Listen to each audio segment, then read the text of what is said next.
Intelligence artificielle sur le mode géopolitique, géostratégique, vecteur de puissance et d'influence, se divise en deux. Voilà, il y a deux mondes sur cette planète, il y a le monde américain et le monde chinois. Je n'apprends rien à personne en vous disant qu'effectivement, que tout ce qui est web, IA, digital tech, soit c'est américain, soit c'est chinois. Et puis nous en France, comment qu'on fait ? On aimerait bien, en gros, si on écoute nos politiques, réguler à la chinoise et se libérer des États-Unis en faisant exactement comme eux. Bon, en fait, à copier les modèles des autres, on n'avance pas. Mais vous allez me dire, on n'avance pas. Bon, est-ce qu'il y a une autre solution ? Oui, il y a une autre solution, et c'est la troisième voie européenne, qui concerne l'IA principalement, parce que c'est ce qui forge notre futur, le monde de demain qu'on va laisser à nos enfants. Il faut savoir si les enfants européens, et pas que les enfants, les adultes, parce que tout ça avance très vite, ce sera des copies d'Américains, ou des copies de Chinois, ou des Européens, et si ce monde existe encore.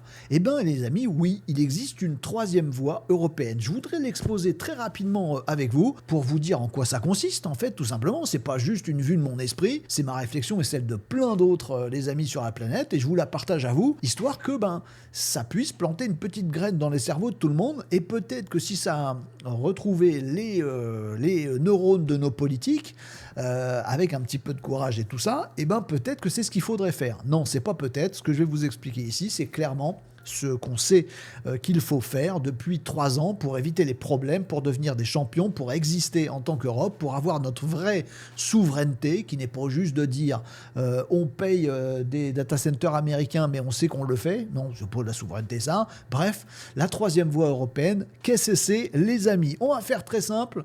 Je vous passe le détail du fait que le modèle US et le modèle chinois, les deux modèles, si on regarde bien le truc, ça nous va pas. Oh, ça nous va pas, on en mange tous les jours, on est sous perf de modèle américain, pas de chinois. Tiens, c'est marrant, on regarde que d'un côté, mais pas de l'autre. Alors que si on regarde les IA chinoises, il y a quand même des choses sympas. Bon, le côté étatique, régulation, on n'en veut pas. Non, mais le côté open source, les petits modèles intelligents, mixture of experts, d'avoir des modèles plus légers qu'on peut récupérer chez soi en open source et l'avoir. Oui, tiens, c'est un peu la logique de Mistral. Ah bon ?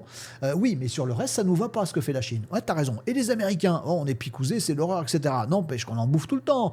Des IA commerciales, évoluer avec des fonctionnalités ouvertes sur toutes les données, où on peut aussi avoir nos petites données à nous, les brancher dessus. Ah oui, mais derrière, c'est commercial, c'est du techno-féodalisme, c'est lié à un gouvernement, un État, les États-Unis. On se fait embêter avec notre PIB qui part là-bas, avec les données qui partent là-bas, avec tout qui part là-bas, et on se fait bouffer par les algorithmes qui sont de là-bas.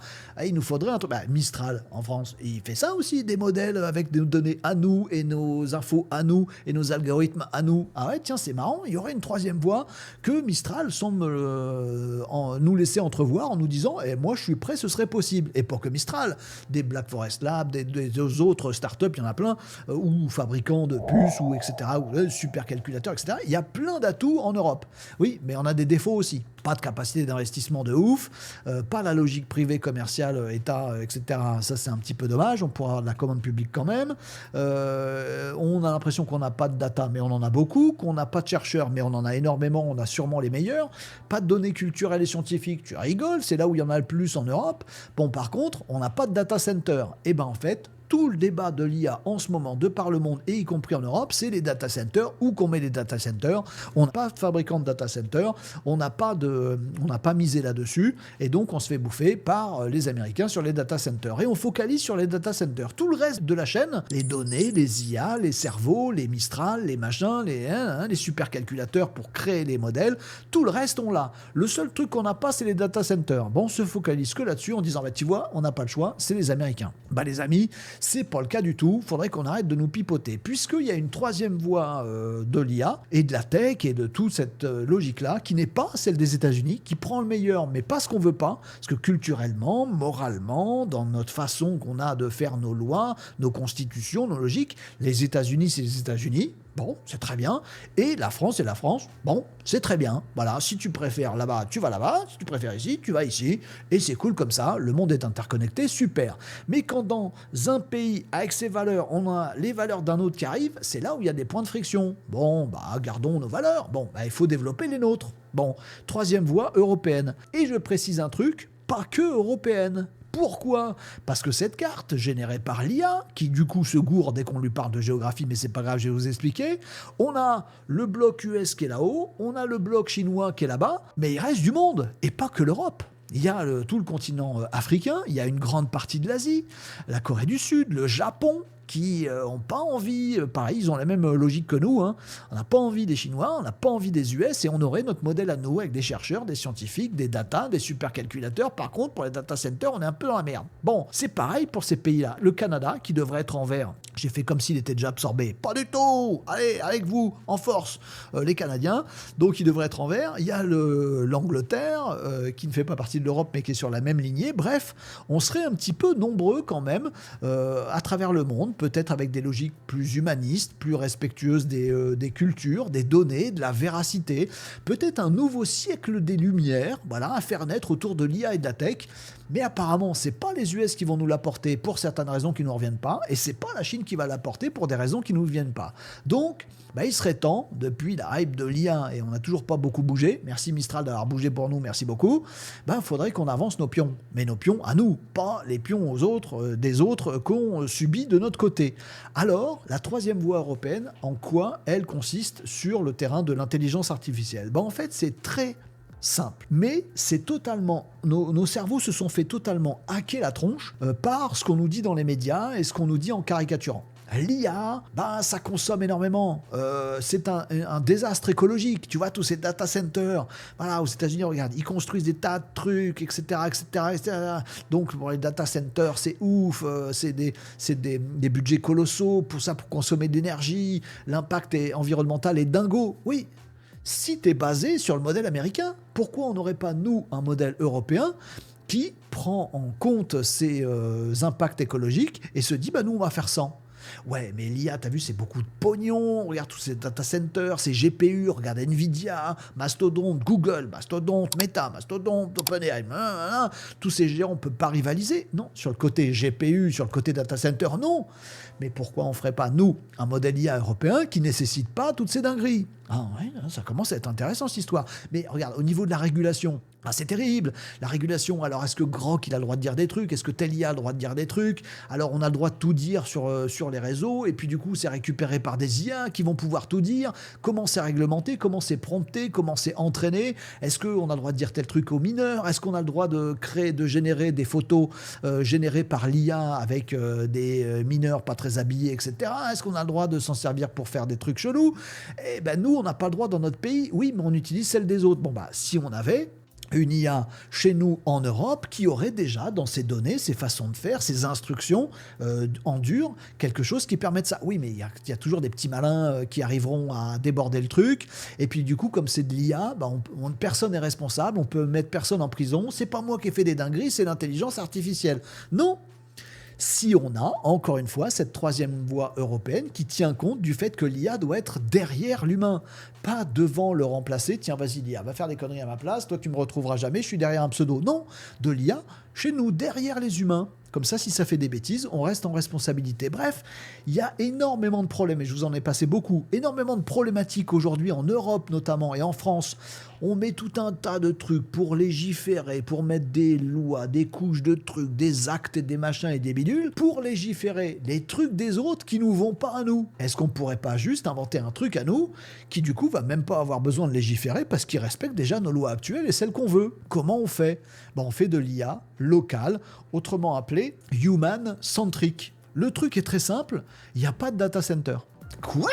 Je vous explique avec un petit schéma tout simple, parce qu'on nous le dit jamais, mais vous allez voir que vraiment c'est simple le truc. En France, on a des super données, pour s'entraîner, des super données culturelles, en plein de langues, on est l'Europe.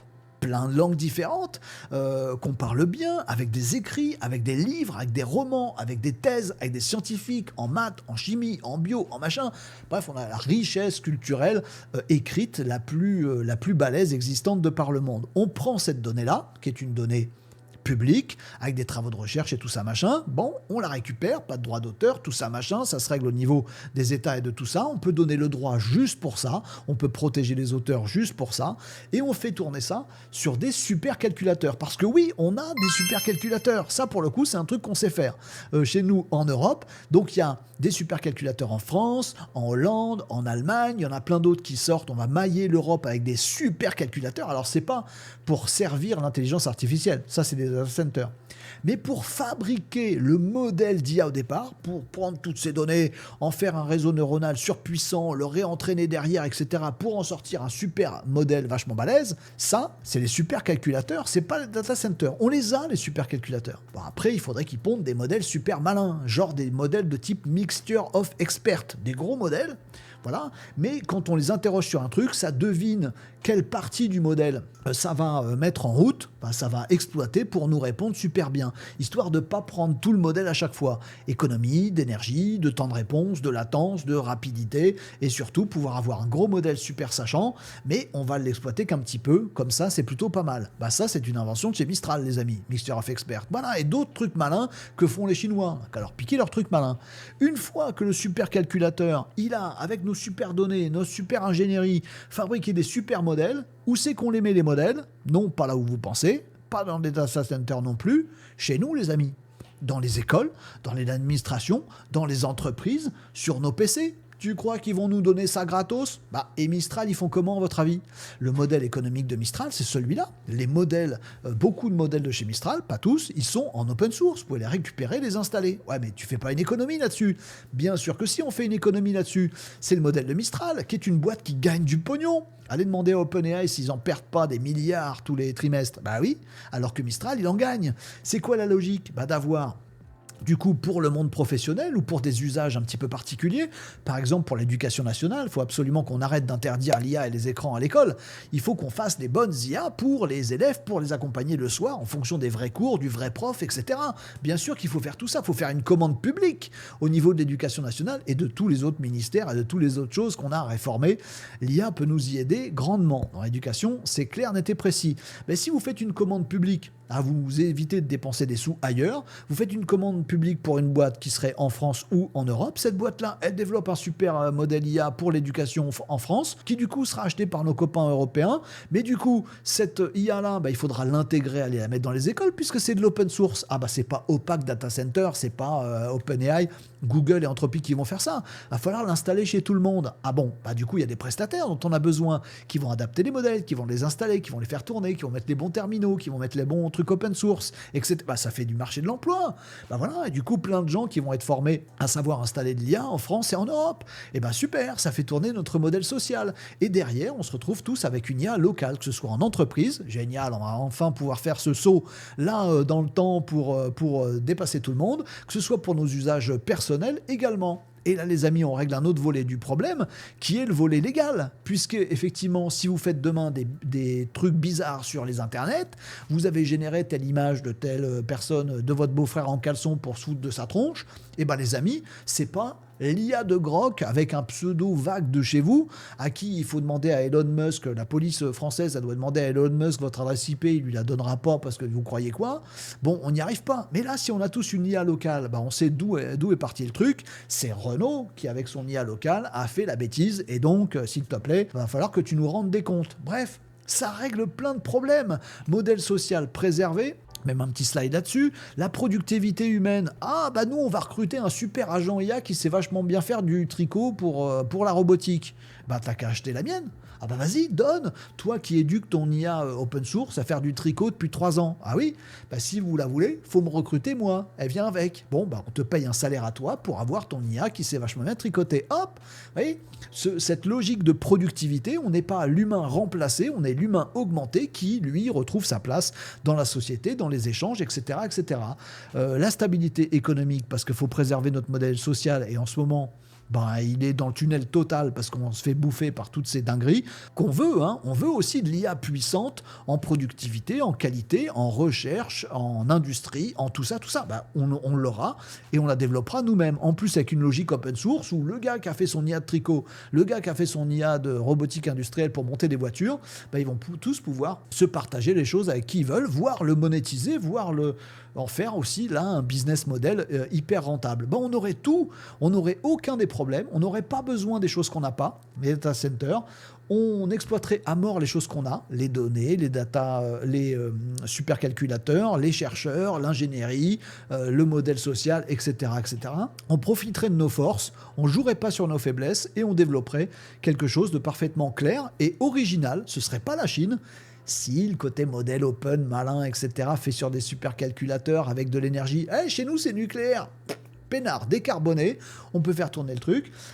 Ouais, mais pas les data centers, pas les contrôles étatiques et pas tout ça, parce que non, open source, libre, public, pour chacun, ce serait super cool. Bah du coup, c'est comme les modèles américains. Non, parce qu'on n'a pas cette logique commerciale avec tout centralisé dans des data centers et des données personnelles qui se barrent en cacahuète, on aurait tout chez nous. Bref, on aurait le meilleur des deux mondes, mais avec notre couche à nous en plus.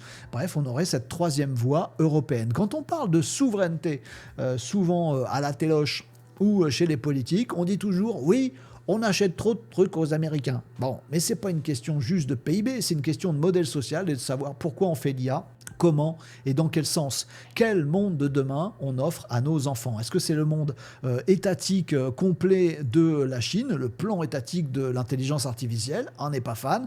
Est-ce que c'est le techno-féodalisme à l'américaine où les champions qui bosseront chez Google seront riches comme Crésus et puis les autres, ils iront prendre du je sais pas quoi sur les trottoirs de je sais pas quelle ville? Bref, vous avez compris le truc, on n'en veut pas non plus. Notre troisième voie européenne sur laquelle, je vous le rappelle, on n'est pas seul. Peut-être qu'il y a certains d'ailleurs pays européens qui seraient pas partants pour ce genre de choses, je ne cite absolument personne, et probablement qu'il y a d'autres pays dans le monde qui ne sont pas européens qui seraient bien partants pour ce genre de choses. Le Japon, la Corée du Sud, l'Australie, le Canada, UK, des grandes puissances comme ça seraient bien partants. Le continent africain, qui est aujourd'hui plein d'innovations sur l'IA, mais dans ce modèle-là, peut-être qu'on aurait une troisième partie du monde, une troisième voie, appelons-la la troisième voie humaniste, on va dire ça comme ça, la voie de l'IA au service de l'humain qui regrouperait tout ça, un nouveau siècle des Lumières où l'IA est à notre service pour nous augmenter, pour nous améliorer, pour notre élévation cognitive plutôt que notre féodalisation ou notre déclin cognitif que veulent imposer les fameux gros blocs qui deviennent des blocs empires ces derniers temps. Vous avez vu la télé. Voilà pour l'exposé sur cette troisième voie. J'espère que ça clarifiera pour vous ce qu'on peut en penser. C'est pas juste une lubie dans ma tronche. Je pense que c'est réel, concret et sérieux. Maintenant, je vous l'ai fait en mode rapide. Il faudrait creuser tous ces sujets-là. N'hésitez pas à le faire en commentaire sur le site renault-décode.fr si ce genre de sujet vous intéresse. Et si dans votre carnet d'adresses, il y a des politiques, locaux, régionaux, nationaux, des sénateurs, des députés, demandez-leur au moins, soumettez-leur cette petite vidéo et demandez-leur au moins pourquoi on n'étudie pas à minima cette chose-là et pourquoi on se dit pas, bien sûr, la Chine avance hyper vite et dans le concret, les États-Unis avancent super vite et dans le concret, pourquoi nous, on est encore en train de demander des trucs à l'Europe pour voir si on rajouterait pas un feuillet dans la loi machin qui interdit tel autre truc qui est pas de notre ressort. Demandez-leur pourquoi on n'y va pas alors que le monde de demain, le meilleur, celui que nous on trouve le meilleur, il est sous nos yeux et qu'on est capable de l'expliquer et d'en parler en quelques minutes ensemble. Le concept est là. Maintenant, il est ouvert à vos challenges. Merci d'avoir suivi cette petite explication. C'est le format comment ça marche sur Renault Décode. Et surtout, on partage et vous nous dites ce que vous en pensez. La troisième voie humaniste, un nouveau siècle des Lumières, c'est dans nos mains, presque.